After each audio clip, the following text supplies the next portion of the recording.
Creativity is an addiction. Unplugged, because we will always say yes to creativity. Totally Uncut, because we all make mistakes. So turn it into a tool. This is Arroe Unplugged. Hey, it's Arroe, and this is Defrag. Asking the questions, questioning the answers. We haven't hit the trail yet when we do our transition walk. A transition walk, we all go through several transitions throughout the day. What did I read today? That in one day, one 24-hour period, our mind is questioning 70,000 times. This is the reason why I defrag in my journal. There are so many subjects that I would love to cover here. One of them being that a quote that kind of hit me very late last night. Along the way, you realized it was a long day.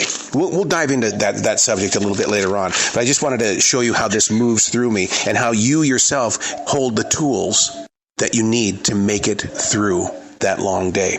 Another subject that came up was, does your creative inner core really know what day it is?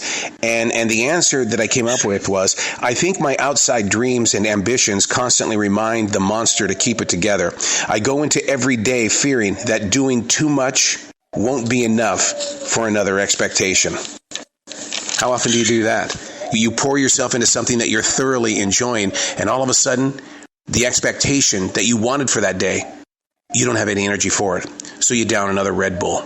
You get a power drink. You take a pill. You do something to get going. Another subject was based on when I do my defragging, my vocal defragging. It feels like that I haven't done it in a long time. It's been 8 days. And the quote that came from me when I was questioning that, why has it taken me 8 days to make it back to this point? What's really weird is that we all say that life is moving too quickly, yet when we're living it, we can't get there fast enough. Come on, you've said it too, right? Life is moving too quickly, yet when we're living it, we can't get there fast enough. We are not being fair to the process of time. And of course, I want to talk about, this is probably going to be the bigger subject today when we get out on the trail, ants. Are you familiar with that? Ants, automatic negative thinking syndrome. Ants. All right, I'll see you out on the trail in just a little bit. All right, out on the trail. I asked Alexa what the temperature was out here. She says, it's 65 degrees. Would you like to know what the forecast is? No. 65 degrees, and I come out here and I'm freezing my butt off because it's been raining. So the forest is pretty chilly. And even though Alexa says it's 65, my body feels like it's like 47. But man, how about those subjects? There's so many different subjects that are moving through us at all times. Like I was mentioning, 70,000 thoughts move through each and every one of us every single day. Are you writing down your thoughts? Are you asking questions and then questioning answers? There's so many different reasons why we do what it is that we do. And the thing is that we've got to find out why we do what it is that we do so that we can break the habit. One of my worst habits, I'm a time freak. I am. I'm a clock watcher. Not because I'm anxious to get somewhere. It's more like, how much more time do I have before I have to go to their expectations? And so I utilize every single tick on that clock to figure out where I am in my moment of now, which is the reason why we do this transition walk, because we're consistently transitioning. If we don't learn from our transitions, then what we're doing is we're shoving a huge part of our lives, especially when it comes to making decisions, we're pushing it aside. We're ignoring that self. But 70,000 questions hit us every day. I'm constantly asking myself about watching the clock. It's not a comfortable place to be. But when you live the life of being here, right now, in this moment of mindfulness, and you're challenged by other people's beliefs of their time, it's kind of a rough walk. It's a hard journey to live by, but you remain true to it because you realize habits don't form in your moments of now because you're aware of what would shape just another habit. 70,000 thoughts. Let's put some focus on ants. Automatic negative thinking syndrome. Now, we've talked about this so many different times on Defrag, about how my wife and I are very guilty of writing the story before it happens. Meaning we will take a situation that we know is going to be a celebration because we're entertainers. When we hit that stage, our goal is to entertain. but we write out the possibilities of what if something goes wrong. You have to have a backup to the backup to the backup to the backup. Being somebody who suffers from ANTS, automatic negative thinking syndrome, we will put into play everything that is negative, so that when it's happening and it's not negative and it's very positive, I think that we've become addicted. It's a habit to go, wow, it wasn't that bad after all. And you get addicted to that. So that's a habit that I need to work on. But in doing some studies on ants, here's the thing. Our ancestors, grandparents, and the grandparents of our grandparents, and the grandparents of their grandparents, they always put themselves in a situation where they questioned what could be the outcome. They used it as a protection device. They were able to sit down and say, okay, well, we got to put this crop in the ground, but that sky looks a little gray. What do we do if we put the seeds in the ground and we get more rain than expected? How do we handle this? But that is so 100% ingrained into each and every one of us to be those people, to ask the questions and then question the answers and kind of get addicted to the fact that, it really wasn't that bad. So on this edition of Defrag, my question to you is, because I want this to be about you, I don't want it to be about me. My question to you is, when do you slip into ANTS, automatic negative thinking syndrome? What are the triggers that put you into that moment?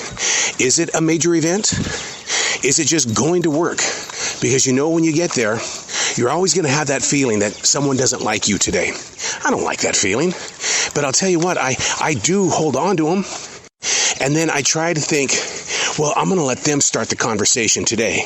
And the reason why is because if I start the conversation all the time, then they must not like me. So when they feel like that they have to act or they have to react because I started the conversation. Being completely aware of what triggers your ants. Taking the notes. Grab a phone. They have little notebooks for your smartphone. Just jot it down and say, whoa, I was doing okay until this one particular thought, one of the 70,000, got inside of me and I couldn't let it go. Man, I got to make sure that I don't walk on that trail ever again because it triggered me. And now I can't shake this stuff free. I don't know if you can hear it on this transition walk.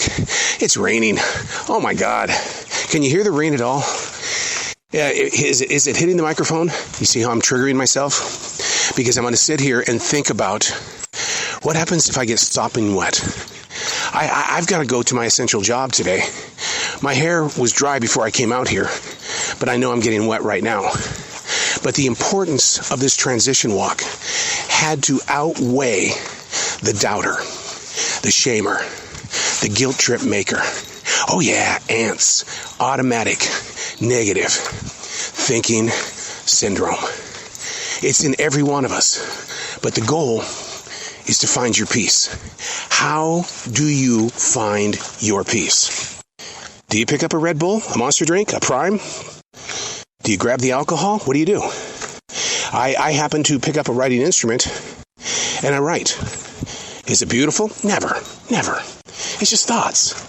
I shared them with you in the beginning when we were still in the house. They're just thoughts. But those thoughts, they could be seeds. Do we plant them in the ground now? Where are we going to grow from here? If the day really feels like it's taken a long time to get through this long day, then how are we going to process this system so there can be a rooting system of a more positive outcome of the way that we think? You may not know this about me, but during the lockdown, I needed to be with people. I crave people because I'm in the people business. Radio, movie promotions. We have a DJ service. We're always with people. But during the lockdown, we were locked down. I was craving that connection. So I took on a job at a grocery store. Being a radio person, I had never in my entire life ever had a real job where I was consistently with community. I was taking what was triggering me as a negative during the lockdown, and I was trying to locate a positive, knowing that being with people, having that connection, was going to serve as a greater tool. And it has. It truly has. And so when I get into that ants mode and I'm at the essential job, what I do is I go somewhere where I can build a conversation. Not about me. What I want to do is go up to a guest and I want to find out about them. Not that I'm being snoopy. I just want to know, how's your day? Hey man, you told me last time that there was something wrong with your cat. How's your cat? Even when we have thieves inside the store, those that are shoplifting, one of the first things that they train us to do is to go get in a conversation with the person that we assume is going to walk out of the store with something. Go get a conversation. Go be with them. Treat it like a community. Not one necessarily designed by you, but you're not in control of the community. You're not in control of society. So one of your triggers might be, I don't want to go talk to anybody. I mean, what happens if something bad happens? No, something good is going to happen because you're going to get locked in on a conversation. So as we defrag today, we've been talking about the big thing, which is ants, but what triggers you to go into automatic negative thinking syndrome? There's always going to be something that leads you in that direction. For instance, would you be happy out here in the rain with me right now? If you could see this beautiful lake and the water droplets just splashing, looking like a billion fish out there jumping up in the air for mosquitoes, you might not like that because you might be like a cat and you just don't like to get wet. But what are your triggers? Identifying with your heart where you go when something that you don't agree with is putting you in a place of negative thoughts. It is a syndrome. It is a sickness. There are people that think they're going insane because all they do is think about negative things. We can change that. You change it by getting to know who you are as a person. Don't go ask a family member or a friend, a neighbor, hey man, how am I doing? Because you know what? That's one of the rules of Julia Cameron's The Artist's Way. Never ask anybody close to you, well, what do you think? Because they're going to say something, you're not going to agree with it, and it's going to bring injury to the relationship. I think it's time that you get to know you by asking the questions and questioning the answers. I'm not a professional, but I'll tell you what I do have. So I started the Defrag Journal in November of 2017. It's 2023. I've been doing that for 6 years. But the daily writing, I've been doing since July of 1994. I'm coming up on 30 years. And if you don't think writing down thoughts, writing down those questions, 70,000 questions in one day, if you don't think getting them out of you isn't a good tool, I got to take you on. You're being a trigger right now. And maybe I'm being a trigger to you because now you're saying, I didn't come here to be preached to. I'm trying not to preach. All I'm saying is that we all suffer from ants. You know what it is. I'm not going to say it again, okay? But I want you to do some research. And I want you to see that how we think and why we are consistently bumping into negativity is because we worry about everything. Do we fit in? Am I hungry or am I not? Why do I feel this way? Do I trust Google? I mean, if I go to Google, will it tell me what my sickness is? Who do I trust? Why won't the pharmacy do this? You see what I mean? We're always asking questions. And the scariest thing about it, everything I've researched, it's completely 100% normal. And maybe that is the trigger of ants. Automatic negative thinking syndrome. That could be the negative. We're just being normal. We don't want to be normal. We want to be a Marvel superhero. We want to win trophies. We want to win the lottery. We want a victory. We don't want to be just normal. In fact, when I was going to Dr. Dave, one of the things that he told me, he says, you got to get used to just doing normal things. And I go, well, dude, I like challenging myself. I'm that guy that's going to stand on the edge of the cliff and just jump. And he goes, yeah, that's an addiction to excitement. I get it. But what's happening is that you think, you're not the professional dude. You think that you're depressed when everything that we've ever talked about and gone through has been 100% normal. Normal. Is that what's triggering your ants? Ask yourself the questions. Question the answers. That's defragging. Now, do you have to save it? I do. I save it because I go back to it and I learn from it. But I get it. In the beginning stages of your growing period, if you feel more comfortable and more secure of writing things out and then throwing it away, I'm okay with that. I have no judgment against you at all because you got it out of your system. But think of it as a walking stone. And you've got this gigantic wall of water in front of you. And you've got to get to the other side. And you know that if you step on the worst stone, you're going to fall in. So I save them to use them as future tools. I go back. I read them, not to live in my past, because it's my present I'm working on. I'm Arroe, and that's Defrag.